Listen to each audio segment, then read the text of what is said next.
نبی پاک علیہ الصلوۃ والسلام کی اطاعت اور تابعداری ہی ہماری نجات ہے۔ اس کے علاوہ کوئی راستہ، کوئی وسیلہ، کوئی واسطہ اور کوئی طریقہ نہیں ہے۔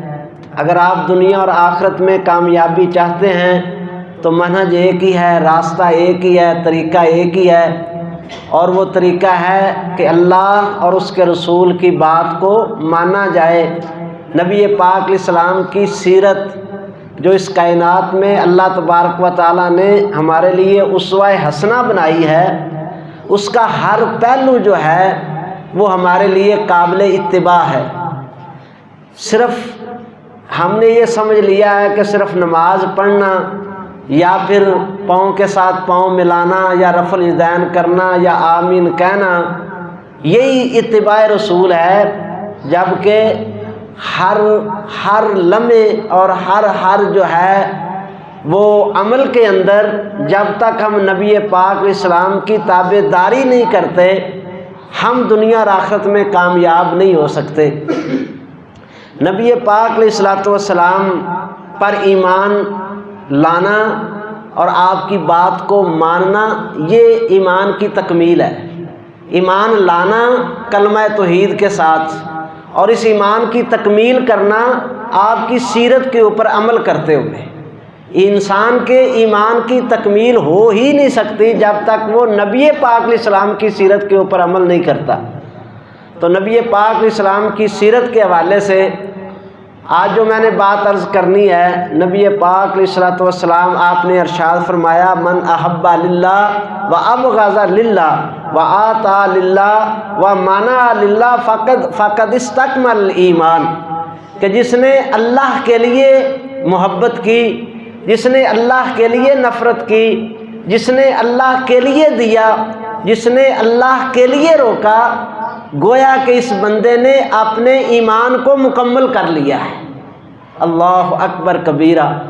نبی پاک علیہ الصلوۃ والسلام کی یہ حدیث مبارکہ جو ہے بہت بڑا نصب العین جو ہے وہ ہمیں عطا فرماتی ہے کہ دنیا کے اندر ایمان کی تکمیل یہ ہے کہ بندے کا ہر فعل، ہر کام، ہر قول، ہر عمل جو ہے اس کے پیچھے ایک ہی مقصد ہو، اور وہ اللہ کی رضا ہو۔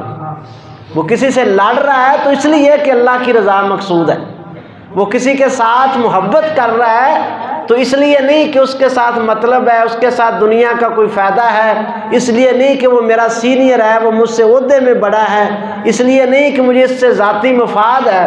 وہ کسی سے محبت بھی کرتا ہے تو صرف اس لیے کہ میرا اللہ جو ہے وہ مجھ پہ راضی ہو جائے۔ وہ کسی کو دے رہا ہے تو اس لیے نہیں کہ اس کے اوپر احسان کر رہا ہے، اس لیے نہیں کہ اس کو کوئی دنیاوی فائدہ ملنے والا ہے، اس لیے نہیں کہ اس کا رعب اور دبدبہ جو ہے وہ قائم ہو جائے، وہ صرف اس لیے دے رہا ہے کہ میرا اللہ میرے اوپر راضی ہو جائے۔ وہ کسی سے روک رہا ہے تو اس لیے نہیں کہ اس نے میرا کہا نہیں مانا تھا، اس نے میری عزت نہیں کی ہے، اس نے میرے احترام کے اندر کمی کی ہے، اس نے میری بات کو نہیں ماننا اس لیے میں نہیں دوں گا، نہیں، بلکہ وہ روک اس لیے رہا ہے کہ اللہ اور اللہ کے رسول نے یہاں پر دینے سے روک دیا ہے۔ وہ رشتہ داری بھی نہیں دیکھے گا، پھر تعلق بھی نہیں دیکھے گا، پھر اپنا مفاد بھی نہیں دیکھے گا۔ میرے اللہ نے روک دیا ہے، رسول اللہ صلی اللہ علیہ وسلم نے روک دیا ہے تو وہ کبھی بھی وہاں پہ نہیں دے گا۔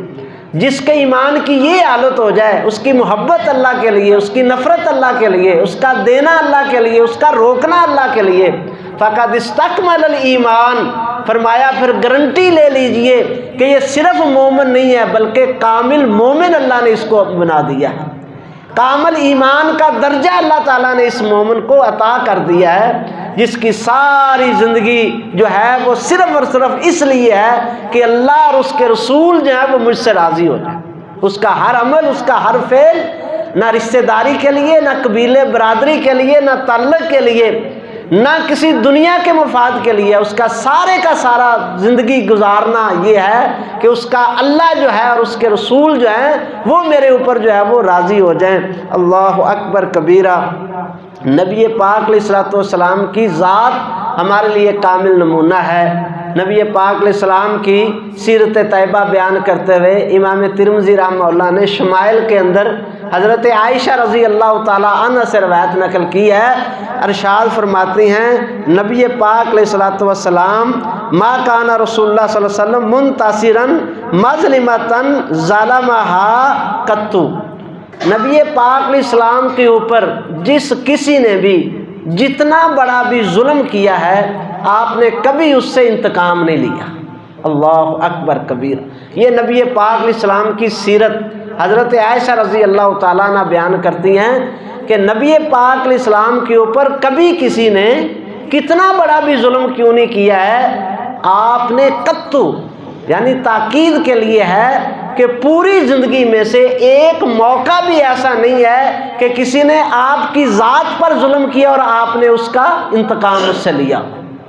آپ کسی سے انتقام نہیں لیتے تھے۔ فَإِذَا انْتُهِكَ مِن مَحَارِمِ اللَّهِ، جب اللہ کی حدوں کے اندر کوئی کمی زیادتی کرتا، جب اللہ کے حکم کے اندر کوئی خلاف ورزی کرتا، جب شریعت کے اندر کوئی کمی اور بیشی کرتا، اللہ اور اس کے رسول کی نافرمانی کرتا، اللہ کی کسی حد کو توڑنے کی کوشش کرتا، تو فرمایا پھر نبی پاک علیہ السلام سب سے زیادہ انتقام لینے والے ہوتے۔ یہ ایک زندگی اور ایک سیرت ہے اور یہ ایک پہلو ہے ہمارے سامنے، اسی پہلو کو آپ نے توجہ کے ساتھ سماعت فرمانا ہے۔ نبی پاک علیہ السلام کبھی غصے نہیں ہوتے تھے لیکن ہوتے تھے، یعنی کہ دونوں پہلو نبی پاک علیہ السلام کی سیرت کے اندر ہیں۔ آپ غصے میں آتے تھے اور آپ غصے میں کبھی نہیں آتے تھے۔ اب یہ ہم نے تھوڑا سا مسئلہ سمجھنا ہے کہ غصہ کب کرنا ہے اور کب نہیں کرنا ہے۔ نبی پاک علیہ السلام کی سیرت ہمیں یہ بتاتی ہے کہ نبی پاک علیہ السلام غصہ کرتے تھے اور بہت زیادہ کرتے تھے، یہاں تک کہ فرمایا کہ سب سے زیادہ اللہ کے نبی انتقام لینے والے ہوتے کب، جب اللہ کی کسی حد کو توڑا جاتا۔ تو انبیاء علیہ السلام اپنی ذات کے لیے کبھی کسی سے ناراض نہیں ہوئے۔ موسیٰ علیہ السلام کا تذکرہ قرآن پاک کے اندر موجود ہے۔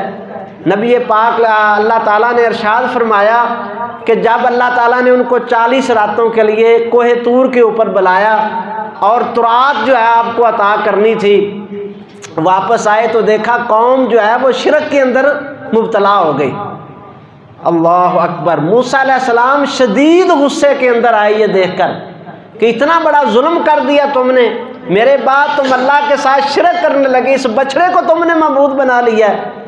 حتیٰ کہ وہ تورات جس کے اندر جن تختیوں کے اوپر اللہ تعالیٰ نے لکھی ہوئی اپنی کتاب دی تھی ان کو نیچے پھینک دیا، وہ ٹوٹ گئی۔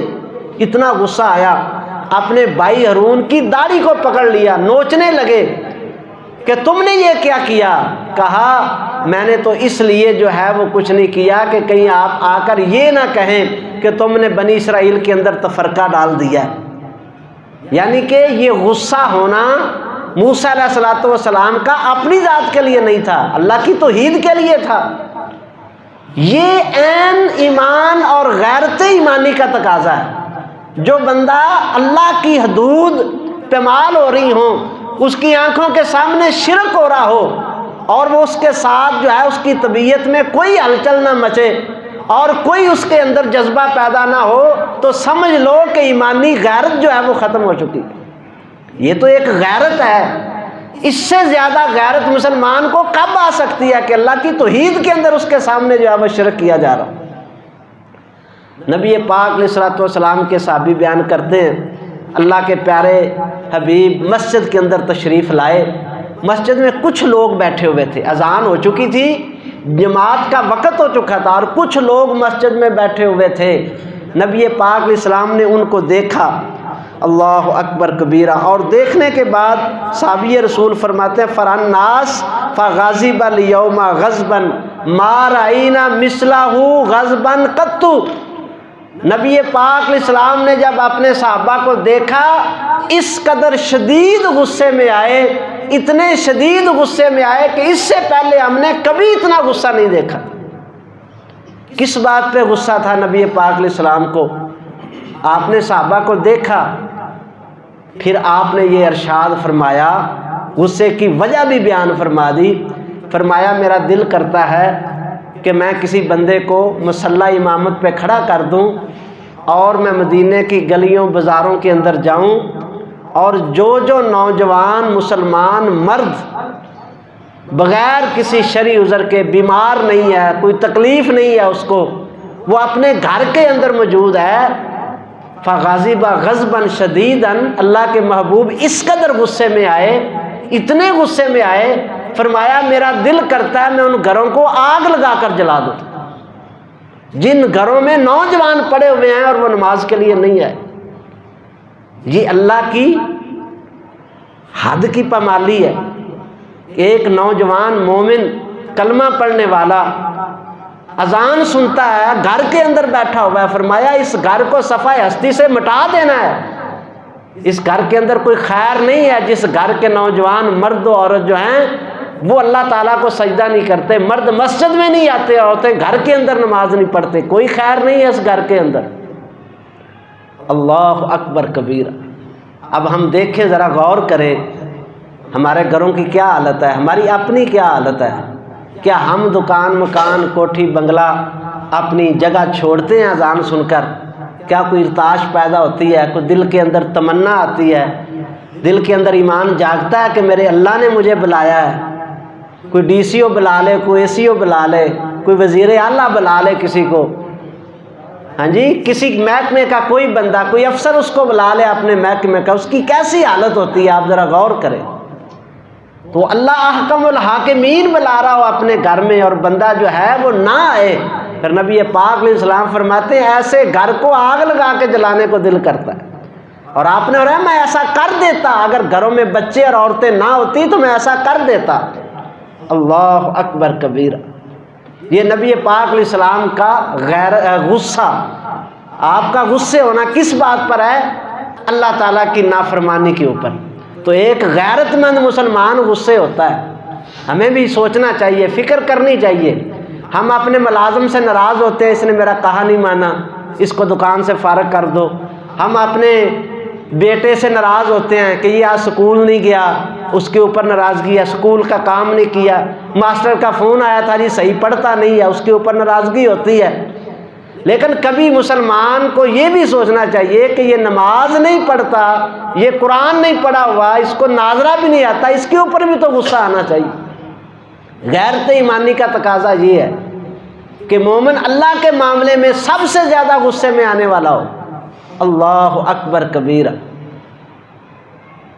نبی پاک علیہ الصلوۃ والسلام مسجد کے اندر تشریف لائے، صحیح مسلم شریف کی حدیث ہے، صحابہ تشریف فرما تھے، بیٹھے ہوئے تھے اور تقدیر کے معاملے میں بحث ہو رہی تھی، آوازیں اونچی ہو رہی تھی، جھگڑا چل پڑا تقدیر کے معاملے میں، قرآن کی بعض آیتیں بعض کے ساتھ ٹکرانے لگے، مسئلے کی سمجھ نہیں آ رہی تھی۔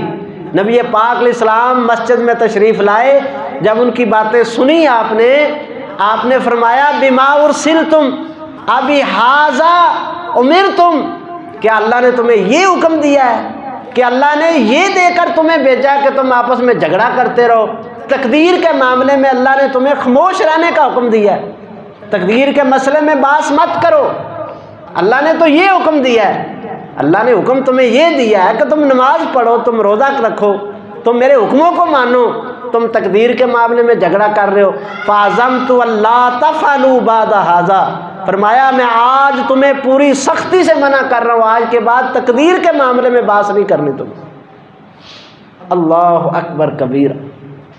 نبی پاک علیہ السلام کی سیرت جامع اور کامل سیرت۔ آپ نے کبھی اپنی ذات کے لیے کسی کے ساتھ کسی سے انتقام نہیں لیا، کسی کے ساتھ غصے میں نہیں آئے، کسی سے بدلہ نہیں لیا، اپنی ذات کے لیے، اللہ کی ذات کے لیے آپ سب سے زیادہ غصے میں آنے والے ہوتے۔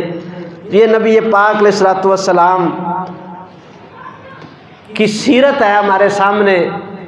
اللہ تبارک و تعالیٰ سے دعا کریں اللہ تعالیٰ ہمیں اخلاص کے ساتھ سیرت النبی جو ہے صرف سننے پڑھنے اور لکھنے نہیں بلکہ عمل کرنے کی توفیق عطا فرمائے۔ یہ اصل پہلو ہے، اس پر اگر آپ ساری زندگی بھی محنت کریں تو یہی ایک محنت کا میدان ہے کہ ہر لمحے انسان اپنی غلطی کی فکر میں رہے، غلطی ہو گئی فکر ہو جائے، اس کی اصلاح کرنی شروع کر دے، اور اصلاح کے بعد توبہ کے بعد اصلاح کے بعد بندہ جو ہے وہ صحیح راستے کے اوپر گامزن ہو جائے۔ یہی ایک نجات کا راستہ ہے۔ شیطان یہ چاہتا ہے غلطی ہو جائے نا بندے سے، اس کو اور کمزور کر دیتا ہے، ایک گناہ ہو جائے اور کمزور کرتا ہے، چلو کوئی نہیں، پھر اور اس کے ایمان کو اتنا کمزور کر دیتا ہے کہ اب وہ ایمان والا بندہ غلطی اس کی نظر میں غلطی باقی نہیں رہتی، پھر وہ حالت نفاق کے اندر چلا جاتا ہے۔ نبی پاک علیہ السلام نے فرمایا منافق بندہ جب گناہ کرتا ہے نا تو ایسے سمجھا جیسے ایک مکھی تھی، اس کو اڑا دیا، بس کوئی اس کی فکر نہیں ہوتی اس کو۔ اور مومن بندہ غلطی کر لے یوں لگتا ہے کہ پہاڑ اس کے سر کے اوپر گر گیا ہے، یہ تو ہلاک ہو جاؤں گا اگر میں نے توبہ نہ کی، تو وہ فوراً توبہ کر کے اللہ سے کی طرف رجوع کر کے اپنے راستے کو سیدھا کر لیتا ہے۔ اللہ تعالیٰ ہمیں اس کی توفیق عطا فرمائے۔